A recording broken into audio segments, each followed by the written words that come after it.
ఓం నమ శివాయ శ్రీమాత్రే నమః. మిత్రులకి శ్రేయోభిలాషులకి అలాగే నన్ను ఇంతగా ఆదరిస్తున్న యూట్యూబ్ ప్రేక్షకులందరికీ కూడా పేరు పేరు ధన్యవాదాలు. మిత్రులారా, ఈరోజు మనం ఒక అద్భుతమైన ఉపాయాన్ని తెలుసుకుందాం. చాలామంది మిత్రులు మెయిల్స్లోనూ కామెంట్స్లోనూ ఏ పని చేసినా అవడం లేదండి, ఆటంకాలు వస్తున్నాయి, అలాగే ధనానికి చాలా కష్టమైపోతుంది, ఆర్థిక సమస్యలు బాగా ఎక్కువైపోయాయి, ఒకదాని తర్వాత ఒక సమస్య వస్తూనే ఉంది, కుటుంబంలో చాలా ఇబ్బందులు ఎదుర్కొంటున్నాం. ఇటువంటి సమస్య నుంచి బయటపడడానికి తేలికైన ఉపాయం చెప్పని చాలామంది మిత్రులు అడగడం జరిగింది. వారందరి కోసం ఈరోజు మనం ఒక అద్భుతమైన ఉపాయాన్ని తెలుసుకుందాం. మన ఇంట్లో దొరికే వస్తువులతోనే ఈ ఉపాయం చేసుకోవచ్చు. ఈ ఉపాయం చేసిన రెండో రోజు నుండే మీకు ఎదుర్కొంటున్న కష్టాలు, బాధలు, సమస్యల నుంచి బయటపడడానికి మార్గాలు తెలుస్తాయి.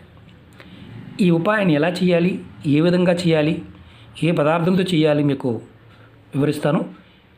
స్కిప్ చేయకుండా చూడటం ప్రయత్నం చేయండి.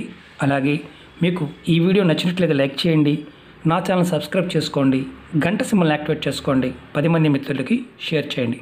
అలాగే చాలామంది మిత్రులు మెయిల్స్లోనూ కామెంట్స్లోనూ రెగ్యులర్గా అనేక సమస్యల గురించి అడుగుతూ ఉన్నారు. చాలామంది వీడియో పూర్తిగా చూడకుండా సమస్యల గురించి అడుగుతూ ఉన్నారు.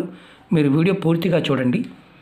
మీకు ఆ వీడియో అర్థమైతే ఆ వీడియోలో పదార్థాలు మీకు దొరికినట్లయితే చేయండి, వీడియోలో చెప్పిన విధంగా చేయండి. అలాగే నియమ నిబంధనలు కూడా ఏదైనా ఉంటే ఆ వీడియోలోనే చెప్తాను. ఏ వీడియోకైనా సరే ఏదైనా నిబంధన ఉంటే ఆ వీడియోలో చెప్తాను. వీడియో పూర్తిగా చూస్తే అర్థమవుతుంది. అలాగే మీరు ఆచరించుతున్నప్పుడు మీ మనస వాచ మీరు చేస్తున్న దాన్ని పరిపూర్ణమైన విశ్వాసంతో, నమ్మకంతో ప్రయత్నించేయండి. ఒక్కొక్కసారి త్వరగా ఫలితం రావచ్చు, ఒక్కొక్కసారి టైం పట్టవచ్చు. 1-2 సార్లు ప్రయత్నించేయండి. అప్పటికీ రాకపోతే వేరే ఉపాయాన్ని ప్రయత్నించేయండి. ఎందుకంటే ఇది మన మానసిక స్థితి మీద ఆధారపడి ఉంటుంది కాబట్టి. ప్రకృతి మనకు సహాయం చేసినప్పుడు మాత్రమే కొన్ని పనులు మనకు అవుతాయి. ఈ ఉపాయం కూడా అలాంటిదే. ఎందుకంటే మనలో చాలామంది కష్టపడుతూ ఉంటాం, కానీ అనుకున్నంత మనకి ఫలితాలు రావు. అంటే లక్ష్య సాధన చేస్తున్న పనిలో ఇది కంప్లీట్ చేయాలంటే అది అవ్వదు. అలాగే ఏదో ఒక ఆటంకం ఎదురుపడుతుంది, అంటే ఏదో ఒక ఆటంకం వస్తూనే ఉంటుంది, ఎదుర్కొంటూనే ఉంటాం. దానివల్ల మనలో ఉన్న ఆత్మవిశ్వాసం తగ్గిపోతుంది. మన ఆలోచన విధానం అలాగే మన ఆత్మవిశ్వాసం ఈ రెండు ఒక్కొక్కసారి తగ్గినప్పుడు నైరస్యం వస్తుంది. అంటే ఏదో కోల్పోయామన్న బాధలో ఉంటాం.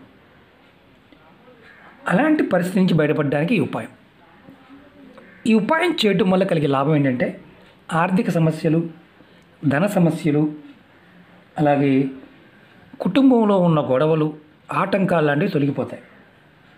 మన ఆత్మవిశ్వాసం పెరుగుతుంది. మనం అనుకున్న లక్ష్యాన్ని చేరుకొని ధనానికి ఎటువంటి లోటు లేకుండా ఉండడానికి ఈ ఉపాయం రామబాణంలో పనిచేస్తుంది. ఈ ఉపాయానికి కావాల్సిన పదార్థాలు చెప్తాను. ఈ ఉపాయాన్ని బుధవారం నాడు చేయాలి. బుధవారం ఉదయం 4 గంటల దగ్గర నుంచి సాయంత్రం 6 లోపు చేయాలి. సాయంత్రం 6 తర్వాత చేయకూడదు. అలాగని చెప్పేసి 1 గంటకి, తెల్లవారుజామున 1 గంట 2, 3 చేయకూడదు. 4 దగ్గర నుంచి సాయంత్రం 6 వరకు చేసుకోవచ్చు. ఇది బుధవారం నాడు మాత్రమే చేయాలి. కావలసిన వస్తువులు పచ్చి ఒక్క. మనం స్వామివారికి తాంబూలం ఇస్తున్నప్పుడు ఎండు ఒక్క పెడుతూ ఉంటాం. పచ్చి ఒక్క కూడా మనం గణపతికి పెడుతూ ఉంటాం. ఇది గణపతికి సంబంధించిన ఉపాయమే. దాంతోపాటు సింధూరం కానీ నేను ముందు రెడీ చేసి ఉంచాను, లేదా కుంకుమ, లేదంటే మిక్స్డ్ కలర్ దారం, ఎరుపు పసుపు కలర్ ఉన్న దారం. ఈ పదార్థాలు ఎందుకు వాడాలో కూడా చెప్తాను మీకు నేను. ఇవి కావాలి. ముందు మీరు బుధవారం నాడు చక్కగా మీ పూజా మందిరంలో కానీ మీ ఇంట్లో మీరు ఎక్కడైతే దేవుడిని పూజిస్తారో అక్కడ ఇవన్నీ రెడీ చేసి పెట్టుకోండి. ముందు రోజు పెట్టుకోండి. బుధవారం నాడు ఉదయాన్నే మీరు ఇలా ఒక్క తీసుకొని పూజా మందిరంలో ఇలాంటి మిక్స్డ్ కలర్ దారం తీసుకొని చూపిస్తాను. కొంచెం దారం కావాలి, ఎక్కువ అవసరం లేదు. ఇలా దారం తీసుకోండి. తర్వాత ఈ దారాన్ని ముందు ఈ ఒక్కకి మీరు చక్కగా చుట్టండి. ఇలా పూర్తిగా చుట్టవచ్చు, మామూలుగా కూడా చుట్టవచ్చు. చూడండి, నేను చుడుతున్నాను. ఇలా ఇలా రౌండ్గా కూడా చుట్టవచ్చు. ఇది మీకు చూపించడం కోసం, శాంపిల్ చూపించడం కోసం చేశాను అన్నమాట. చుట్టిన తర్వాత ఇలా పక్కన పెట్టుకోండి. ఇది ఊడిపోకుండా కట్టుకోండి. నేను ఎందుకంటే మీకు మామూలుగా వీడియో పర్పస్ పాయింట్ ఆఫ్ చెప్తున్నాను. మళ్ళీ లెంత్ వీడియో అంటే ప్రాసెస్ ఎక్కువ చేస్తే లెంత్ వీడియో అయిపోతుంది. చూడండి, దారాన్ని కట్టాను. తర్వాత మీరు ఇలా బౌల్ తీసుకోండి. దాంట్లో సింధూరం కానీ కుంకుమ కానీ వేసి కొంచెం నీరు పోసి సింధూరాన్ని తడపండి. తడిపి ఇలా మనం రెడీ చేసుకున్న ఒక్కని ఈ సింధూరంలో వేసి చక్కగా ఉంచండి. మొత్తం ఈ దారానికి అలాగే ఒక్కకి కూడా సింధూరాన్ని నేను అప్లై చేశాను. చూశారు కదా, ఇలా రెడీ చేసుకున్నాను. తర్వాత మీరు ఇందుట్లో వేసిన ఈ ఒక్కని ఏం చేయాలంటే మీ ఇంట్లో గణపతి ఫోటో ముందు కానీ, విగ్రహం ముందు కానీ, బొమ్మ ముందు కానీ ఏదైనా సరే ఇలాంటి గణపతి స్వరూపం ఉన్నా ఆ గణపతి స్వరూపం ముందు మీరు ఒక తమలపాకు తీసుకొని దాంట్లో ఈ ఒక్కని పెట్టండి. ఇలా పెట్టి మీరు స్వామివారికి ఆవు నేతితో దీపారాధన చేయండి. ఇది చాలా ఇంపార్టెంట్. ఆవు నేతితో 2 ఒత్తులు వేసి దీపారాధన చేయండి. మట్టి ప్రమిదలో కానీ, ఇత్తడి ప్రమిదల్లో కానీ, పంచలోహాలు కానీ దీంట్లో చేయండి. స్టీల్ దాంట్లో మాత్రం చేయమాకండి. వెండి దాంట్లో చేయవచ్చు కానీ స్టీల్ దాంట్లో మాత్రం చేయమాకండి. మట్టి ప్రమిదలోనే చేయండి. ఆవు నేతితో చేయండి. 2 ఒత్తులు వేసి దీపారాధన చేయండి.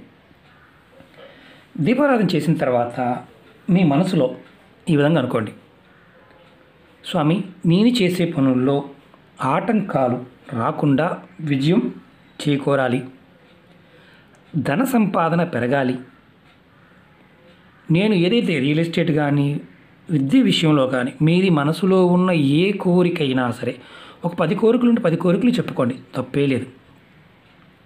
తర్వాత ఏదైతే మనం రెడీ చేసామో ఆ తమలపాకుతో పాటు స్వామివారి ముందు కదపకుండా బుధవారం మొత్తం అలాగే ఉంచాలి, ఒక రోజంతా. ఇప్పుడు మీ దగ్గర తమలపాకు లేదు, ఏదైనా ప్లేట్ ఉంది, ఆ ప్లేట్లో పెట్టి ఇలా పెట్టి పెట్టండి. ఇలా పెట్టి పెట్టండి. ఇలా పెట్టి ఉంచండి. తమలపాకు లేకపోతే ప్లేట్లో పెట్టి కూడా పెట్టుకోవచ్చు. తర్వాత మీరు గురువారం నాడు మీరు ఏం చేయాలంటే ఉదయం స్నానం చేసిన తర్వాత 2వ రోజు ఉదయాన్నే మీ పూజాది కార్యక్రమం ముగించుకోవాలి. మళ్ళీ స్వామివారికి ఆవు నేతితో దీపం వెలిగించండి. తర్వాత ఈ ఒక్కని తీసుకొని మీ ఇంట్లో తులసి కోట ఉన్నా, తులసి మొక్కలు కుండీలో పెంచుకుంటున్నా, పెరల్లో ఉన్నా దీపారాధన చేసి నమస్కారం చేసుకొని సంకల్పం చెప్పుకున్న తర్వాత ఈ ఒక్కని ఈ దారంతో పాటు తీసుకువెళ్ళి తులసి మొక్క దగ్గర, ఆ తులసి మొక్క ఉన్న ప్రదేశం, ఇది మొక్క అనుకోండి, ఈ మొక్క చుట్టూ ఉన్న ప్రదేశంలో కొంచెం మట్టి తీసి ఈ ఒక్కని యాజ్ టీజ్గా మట్టిలో పెట్టి మట్టి పూడ్చి చేయండి. పూడ్చి చేసి తులసి మొక్క దగ్గర మీరు దీపారాధన చేయండి. దీపారాధన ఆవు నేతితోనే ప్రమిదిలో కానీ సేమ్ ఎలాగైతే ఇంట్లో చేసామో అలా చేయండి. చేసి ఇది మీ మనసులో ఉన్న కోరిక చెప్పుకోండి. ఇంకా వేరే ఏమీ లేదు, అంతవరకే. ఇది ప్రతి బుధవారం నాడు ఒక బుధవారం చేస్తే చాలు. మీకు ఓపిక ఉంటే మీరు ఇలా మీ ఇంట్లో బాగా ఖాళీ ప్రదేశం ఉంది, ప్రతి బుధవారం కూడా అలా మీరు 5 బుధవారాలు చేయవచ్చు. 5 బుధవారాలు లేదండి మాకు ఒకేసారి వీలవుతుంది, ఒక్కసారి చేస్తే సరిపోతుందంటే ఒక్కసారి చేసినా పర్వాలేదు. కానీ ఇంకొంచెం బెటర్గా మనకి ఇంకా బాగా ఉండాలనుకున్నప్పుడు 5 గురువారాలు చేయవచ్చు. దీన్ని అంటే 5 బుధవారాలు అంటే 5 బుధవారాలు మనం ఈ చేసిన తర్వాత గురువారం నాడు తులసి మొక్కలో పాతి పెట్టడం. మళ్ళీ మీకు అనుమానం రావచ్చు, గురువారం అన్నారు గురువుగారు అని మళ్ళీ అడుగుతుంటారు, కాబట్టి చెప్తున్నాను. ఇలా చేయవచ్చు, 5 సార్లు చేయవచ్చు. లేదు వీలు కాలేదు ఒకసారి చేయండి. ఇది ఎవరు చేయాలి కుటుంబంలో అంటే కుటుంబంలో కుటుంబ పెద్ద అంటే కుటుంబాన్ని పోషించేవారు, ఆడవారైనా మగవారైనా.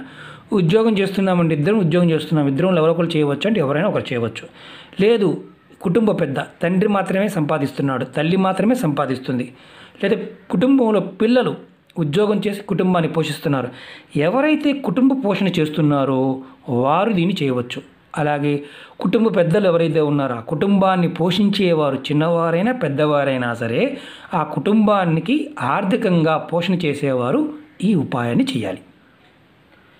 రెండవది, ఇది ధన సంబంధిత విషయాల్లో ఎవరైతే చూసుకుంటున్నారో వారు చేస్తే చాలా అద్భుతంగా ఫలితాలు వస్తాయి. ఈ ఉపాయం చేయడం వల్ల మీరు చేసే పనుల్లోనూ, ఇది వ్యాపారస్తులు కూడా చేయవచ్చండి, వ్యాపారం చేసేవారు చేయవచ్చు, సినీ రంగంలో ఉన్నవారు చేయవచ్చు, అలాగే రాజకీయ రంగంలో ఉన్నవారు కూడా చేయవచ్చు. అంటే రాజకీయాల్లో అభివృద్ధి చెందాలన్న వారు కూడా ఆటంకాలు తొలగి ముందుకు వెళ్ళడానికి ఈ ఉపాయాన్ని చేయవచ్చు. ఒక్కసారి చేసిన 5 వారాలు చేసిన సేమ్ మొదటి వారం ఎలా చేస్తారో అలా చేయవచ్చు. నెలసరి టైం ఉన్నప్పుడు చేయమాకండి. అలాగే ఎవరన్నా మరణించి ఉంటే ఈ ఉపాయాన్ని చేయవద్దు. ఇది బాగా గుర్తుంచుకోవాల్సిన విషయం. మీకు ధన సంపాదన పెరుగుతుంది, అలాగే మీ జీవితంలో అనుకున్న కోరికలు నెరవేరుతాయి. ఇలా చేయటం వల్ల మీ జాతకంలో బుధగ్రహం యొక్క అంటే మీ జాతకంలో బుధగ్రహం యొక్క బలం పెరుగుతుంది. గణపతి విఘ్నేశ్వరుడు యొక్క సంకల్ప స్థితి వల్ల ఆయన మన మీద చూపించే ప్రేమ వల్ల మనకి ఆటంకాలు రాకుండా వ్యాపారాభివృద్ధి కూడా జరుగుతుంది. అనుకున్నవన్నీ కూడా సకాలంలో పూర్తవుతాయి. ఇది చాలా చాలా అద్భుతంగా పనిచేసే ఉపాయం. ఇది ఒక్క కంపల్సరిగా మీరు పచ్చి ఒక్క మాత్రమే వాడండి. దొరకని వారు పొరపాటుని ఈ ఉపాయం చేయమాకండి, చేయలేని వారు చేయమాకండి. ఇది వ్యాపారస్తులు, కుటుంబ పోషణలో ఉన్నవారు ఎవరైనా సరే ఈ ఉపాయం చేయవచ్చు. ఇది చెప్పిన విధానాన్ని పూర్తిగా చూసి 1-2 సార్లు అర్థం కాకపోతే 1-2 సార్లు చూడండి, చూసి ప్రయత్నించేయండి. ఓకే మిత్రులారా, ఈ ఇంటి వద్ద ఈ ఉపాయం చేయడం వల్ల కుటుంబాన్ని నడిపించే వ్యక్తి ఎవరైతే ఉంటారో వారికి కావలసిన ఆర్థిక పరిపుష్టత, అలాగే వారి జీవితంలో ఎదుర్కొంటున్న సమస్యల నుంచి కూడా బయటపడతారు. ఇది గణపతి మనకి స్వచ్ఛందంగా, అంటే గణపతిని మనం ఆరాధనలో ఎటువంటి లోపాలు ఉన్నా తెలిసి కానీ తెలియ కానీ స్వామివారి పట్ల మనం చేసే తప్పులు కొన్ని సందర్భాల్లో ఇబ్బంది కలుగుతూ ఉంటాయి. అలాంటి సందర్భాల్లో ఆటంకాలు లేకుండా మనకి పనులు అవుతాయి. కుంకుమ లేదా సింధూరాన్ని మాత్రమే వాడండి. ఓకే మిత్రులారా, మీకు ఈ వీడియో నచ్చినట్లు లైక్ చేయండి, నా ఛానల్ సబ్స్క్రైబ్ చేసుకోండి, గంట సింబల్ యాక్టివేట్ చేసుకోండి, 10 మంది మిత్రులకి షేర్ చేయండి. ఓం నమః శివాయ, శ్రీమాత్రే నమః.